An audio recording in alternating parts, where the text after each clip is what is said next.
I've had enough already tonight of a guy who sounds like ChatGPT standing up. Have you seen the latest GOP debate?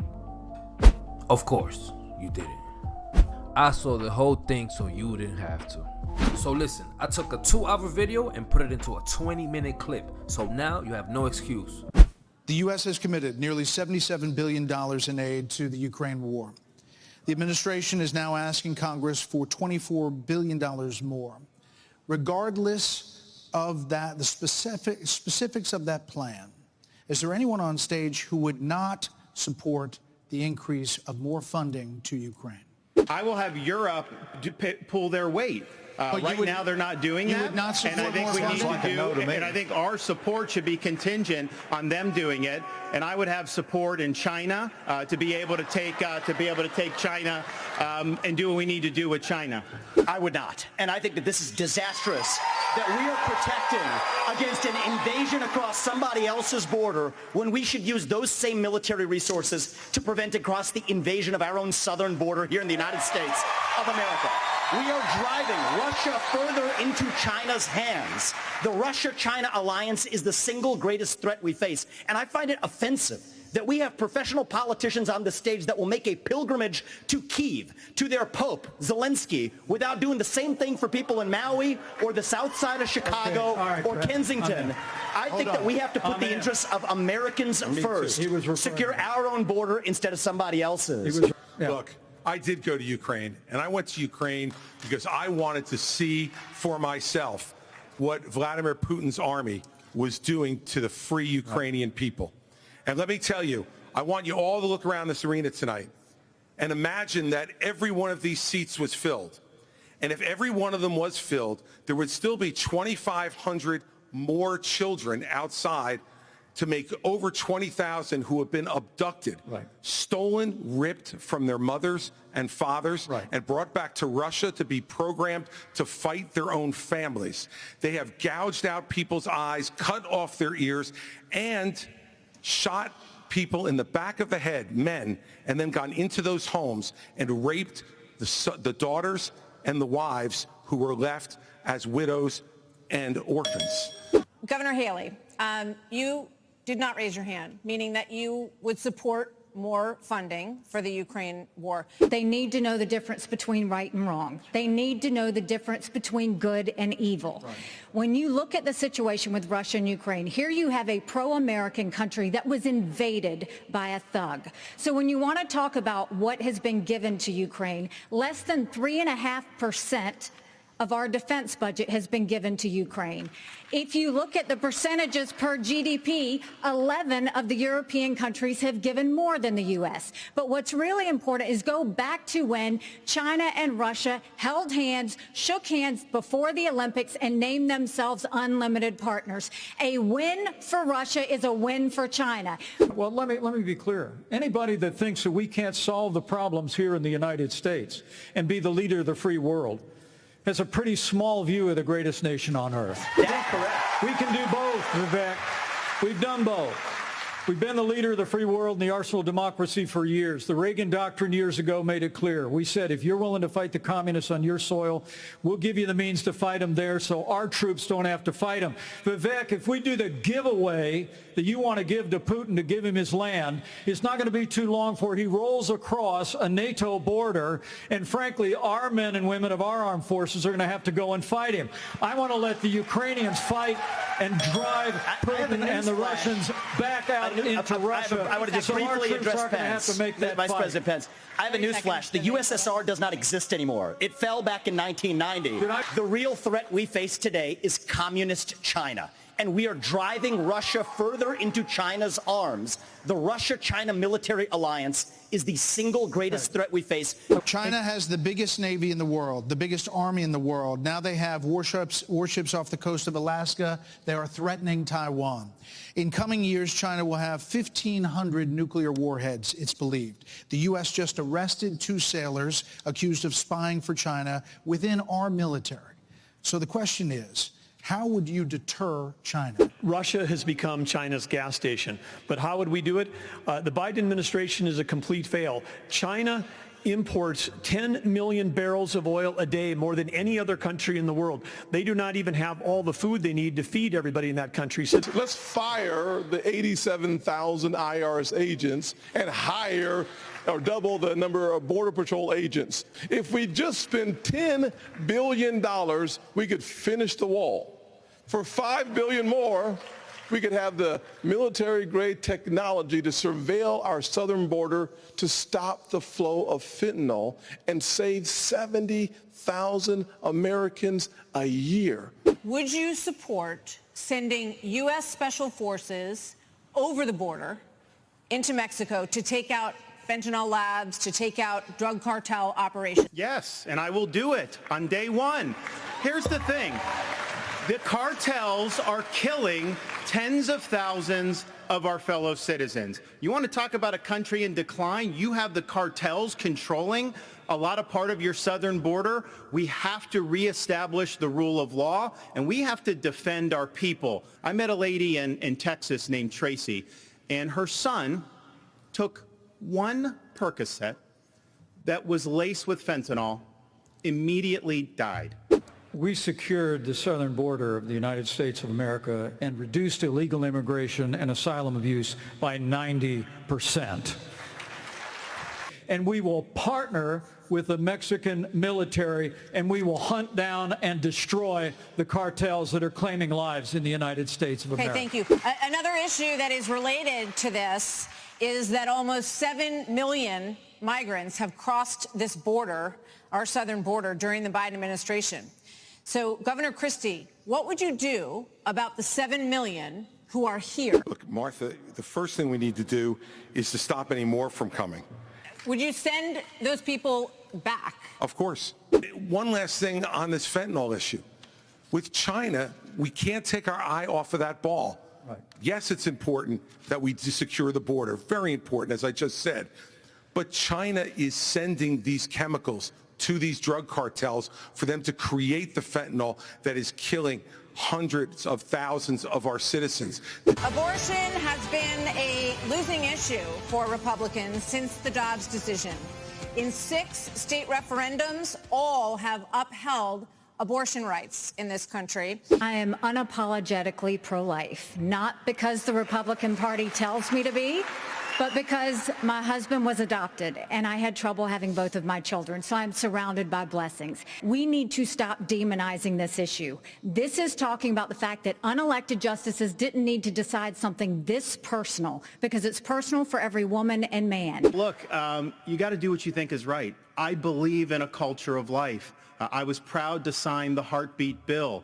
Look, I understand Wisconsin is going to do it different than Texas. I understand Iowa and New Hampshire are going to do different. But I will support the cause of life as governor and as president.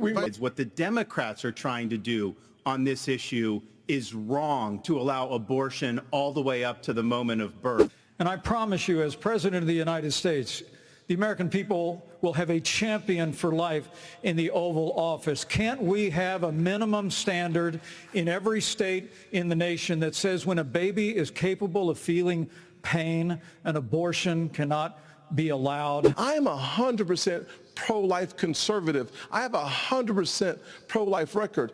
We cannot let states like California, New York, and Illinois have abortions on demand up until the day of birth. That is immoral. It is unethical. It is wrong. Well, first of all, I'm a pro-life governor of a very pro-life state. And this issue is, of course, very important. But I am on the record, and I stand behind that we should not have a federal abortion ban.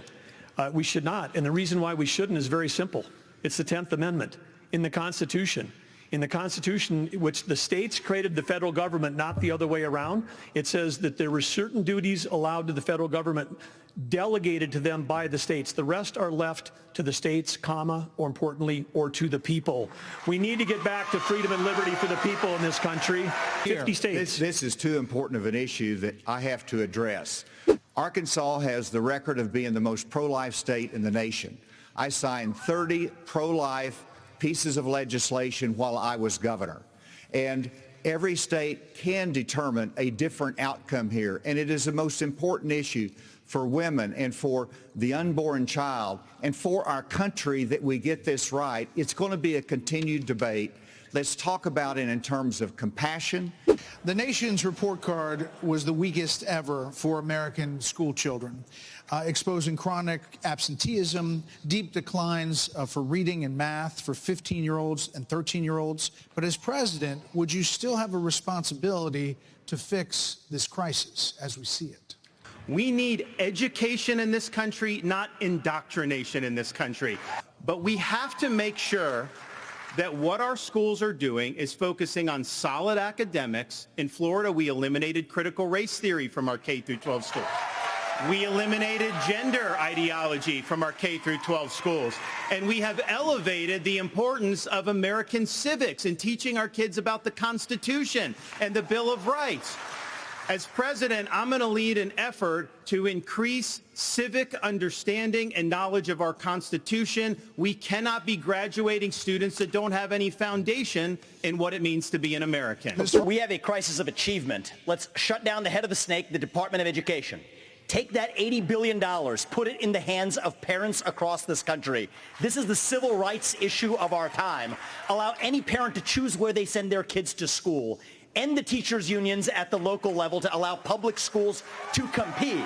And then revive our national identity where every high school senior should have to pass the same civics test that, frankly, every immigrant, including my mother, had to pass in order to become a citizen of this country. But part of the problem is we also have a federal government that pays single women more not to have a man in the house than to have a man in the house, contributing to an epidemic of fatherlessness. And I think that goes hand in glove with the education crisis as well, because we have to remember education starts with the family, and the nuclear family is the greatest form of governance known to mankind. When we start talking about education and we think that we're going to have a federal government one size fits all, we're just completely losing track of the fact that education differs by states. But the idea that every school district, state, and every teacher is somehow indoctrinating people is just false. But what needs to change in education is it's innovation. We're doing it the same way we did it 50 years ago with innovation, not regulation. I would get rid of the Department of Education. I would give block grants to schools, but I'd give them on merit based on who's doing the most innovative. Governor Haley has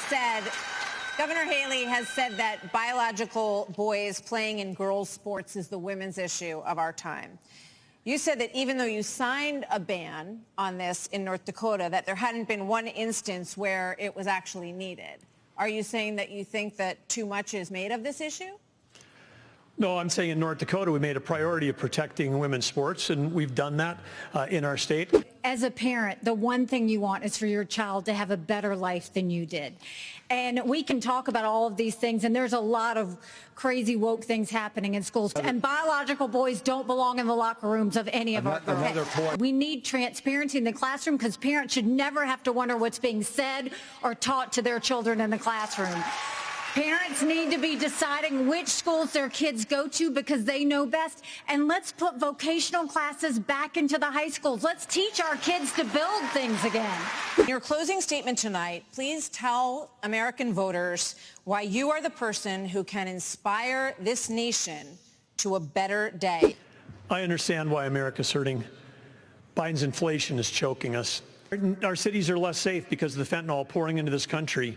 Our economy is being crushed by Biden's energy policies, which are raising the cost of every product you buy, not just the gasoline at the pump. One thing that I'll do as president, I'll secure the border. I'll get this economy sprinting, not crawling like it is right now. Our nation is in trouble, and it's in trouble because of failed leadership. And the solution is not 4 more years of Joseph Biden. The solution is not 4 more years of Donald Trump.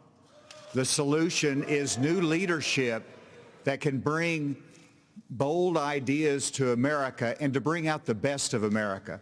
A president's #1 responsibility is to bring out the best of our people. That's what Ronald Reagan did. And he did it with optimism and hope for our country, with a consistent conservatism. That's exactly what I bring.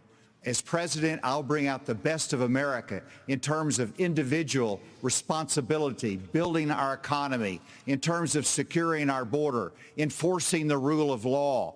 I'll bring out the best of America in terms of our national character, our faith, and our hope for the future. I was a disillusioned young man growing up in a single-parent household mired in poverty. I wondered if the American dream was real for a kid like me.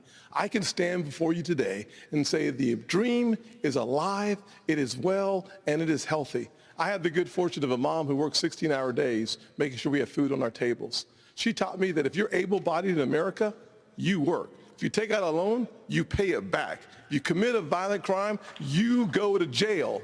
And if God made you a man, you play sports against men. Look, everybody on this stage wants to be the next president of the United States. And the only way that's going to happen is if we beat Joe Biden. I'm the only one on this stage who's ever beaten a Democratic incumbent in an election. I did it in a deep blue state, being outspent 3-1. Beating a Democratic incumbent is not easy. The last Democratic incumbent president who was defeated was Jimmy Carter. And he was defeated by a conservative governor from a blue state who knew how to get results, who stood for the truth, who cared about accountability, and stood strong and hard against waste. Those are the very things that I did in my 8 years as governor of New Jersey, and it's exactly what I'll do as president of the United States. Several weeks ago, I dropped my husband, Michael, a combat veteran from Afghanistan, off at 4 a.m. for another year-long deployment. I watched him and 230 soldiers pick up their 2 duffel bags of belongings to go to a country they had never been, all in the name of protecting America. If they are willing to protect us from there, we should be willing to fight for America here. I will beat Joe Biden, and he knows that. I will strengthen our economy, and we'll bring this inflation down. We will put transparency in the classroom. We will secure our borders. We will have the backs of our law enforcement, and we will make sure we have a strong national security. And once again, we will make sure we have an America that is strong and proud. Joe Biden has weakened America at home and abroad. The disastrous withdrawal from Afghanistan, their war on energy, runaway spending that launched the worst inflation in 40 years, a crisis at our southern border, an assault on our values and liberties, and the American people have had enough. But I know we can bring it back. But different times call for different leadership. The Republican Party owes the American people a choice. Proven leadership at the national level that knows how to move a conservative agenda forward. We proved in the Trump-Pence years you can turn this country around faster than you can imagine. And I have faith we will again. Because I have faith in the American people, the good, decent, hard-working, faith-filled, idealistic people of this country, and I have faith that God is not done with America yet. This is our time for choosing. We will send Joe Biden back to his basement, and we will reverse the decline of this country. I'm a blue-collar kid. I work minimum wage jobs to be able to make ends meet. I understand the importance of the American dream, and I know how that's slipped away from so many millions of Americans. We'll restore it. I'm a veteran who served in Iraq. I know what it means to put service above self. I'm also a dad and a husband to 6'5" and 3-year-old. I understand the importance of protecting parents' rights and the well-being of our children. In Florida, we showed it could be done. I made promises, and I delivered on all of those promises. 2024 is make or break. We're not getting a mulligan, no excuses. I will get the job done, and as your president, I will not let you down. God bless you all.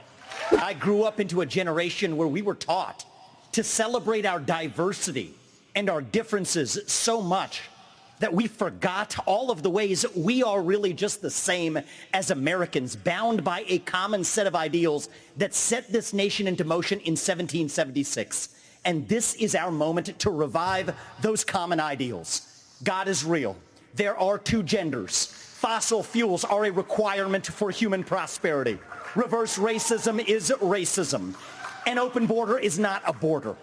Parents determine the education of their children. The nuclear family is the greatest form of governance known to man. Capitalism lifts us up from poverty. There are 3 branches of government, not 4. And the U.S. Constitution, it is the strongest guarantor of freedom in human history. That is what won us the American Revolution. That is what will win us the revolution of 2024. Thanks for letting me introduce myself tonight. Thank you. If you made it this far, thank you for sticking around. I wanted to put this video together to help my people make an informed decision when it comes to the parties and the options that they have, because it's not just one party. You can do your own research and vote on the person who you think better aligns with your morals, as opposed to voting for somebody just cuz. It's your boy Jay. I'll see y'all on the next one. Got niggas hating on me, I ain't even reached my peak. Been so fucking quiet, niggas probably think I'm sleep.